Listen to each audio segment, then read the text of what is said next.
chapters 3, 4, and 5. In chapter 3, more environmental toxins were talked about. In books, I always thought that soy-based things were okay, but apparently they have halogenated hydrocarbons and other toxins in them. Cradle also talked about how buildings could be greener. One of the authors, who was an architect, built a building with skylights and big windows that open for natural sunlight and for airflow. This building also had wetlands around it to filter wastewater from the building. The authors compared us to ants and how we should be more like them.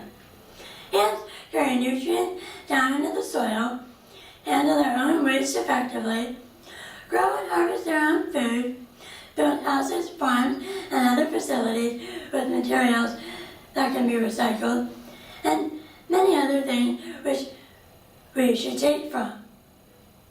Michael, one of the authors' mother, had a garden in a city, and the city said that it was too wild, but the city eventually came around.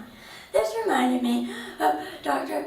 Sylvia Earle's property in Dunedin that the city also thinks is too wild. Unfortunately, the city of Dunedin has not come around, and as of now, it doesn't look like they're going to. The authors talked about how we want to go to Mars and colonize other planets when we have a planet right here. They talked about biological and technological math. Biological math is useful for the biosphere, and technological math is useful for the techosphere. A monstrous hybrid is a mix of technical and biological things. Shoes used to be made with vegetable tannins, but now they're made with synthetic tannins made from chromium. Also, the rubber soles of shoes contain lead and plastics that degrade the soil further as we walk, and obviously, lead is very toxic. Early people were nomadic and therefore carried few possessions. Things they did have were generally biodegradable, and so things really did go away. Farming, as they got more advanced, made them less nomadic, but back then they rotated their crops unlike today. With a quicker way of producing food, population went up and we started to take more and more from the earth. Cities grew and grew and took more and more from the surrounding area. Synthetic fertilizers were invented, which eroded the soil further and drained humus. It became cheaper to buy new things than to fix the old thing, so we used even more and more of our resources. Also, looking at history, before sewage treatment plants, people dumped sewage where they could, even out the window and into the water supply. There were sewage pipes to rivers that made a strong smell, such as in the UK during the Great Sting of London in 1858. So sewage plants were built and chlorination was added when the sewage was too much for the rivers to handle. Now we put everything down the drain, such as cleaners, bleach, etc. And that goes to sewage treatment plant. Pipes can degrade and contaminate the water, such as the Flint, Michigan water crisis, where the lead pipes degraded and lead got into the water supply and made people sick. The book also talked about an eco-friendly fabric line the authors made. They said it was clean enough to eat. They also talked about upcycling rice husks for packaging, which made me think of a TED Talk I once saw, which was about using mushrooms for packaging. What a good idea would be to trade in old things for new things.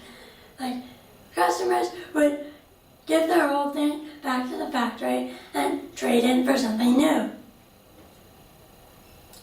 Also, people could reuse carpet backing instead of throwing it away. Buildings all look the same nowadays. They used to look very different. For example, they used to have dome housing in Jordan made from local materials such as clay, straw, and goat hair. This prevents bioinvasion. Bioinvasion is when an organism or something gets into an area where it's not native and takes over. Kind of like when, with the chestnut plate, where I believe it was a beetle from Asia came into the United States and destroyed our American chestnut trees. Currently, we don't really have any American chestnuts left because of that. Bioremediation is the breakdown and purification of waste by plants, algae, fish, shrimp, and microbes. It purifies the water. In Brazil, clay pipes carry water to settling tanks connected to ponds to recover nutrients along the way. This cleans the water and makes sludge for farming. In Indiana, they store sewage underground in winter. In summer, the sewage is moved to gardens and wetlands. The wetlands purify the water. In Pakistan, chimneys have wind scoops. These scoops repel wind down the chimneys, and when it reaches the bottom, it is cooled by a pool of water.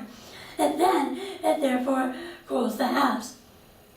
In China, homes may be built in the ground for secure shelter from the wind and sun. This is changing, and now buildings are starting to look the same thanks to cheap heating and cooling from fossil fuels.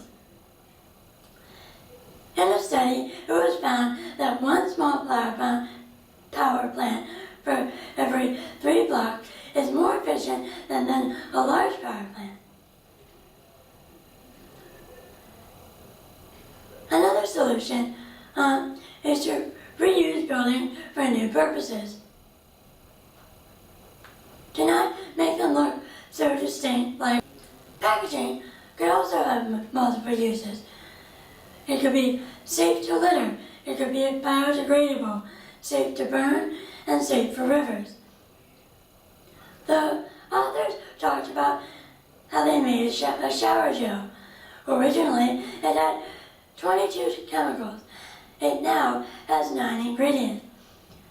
This shower gel was 15% cheaper to make because of the reduction of ingredients, even though the ingredients on their own are more expensive.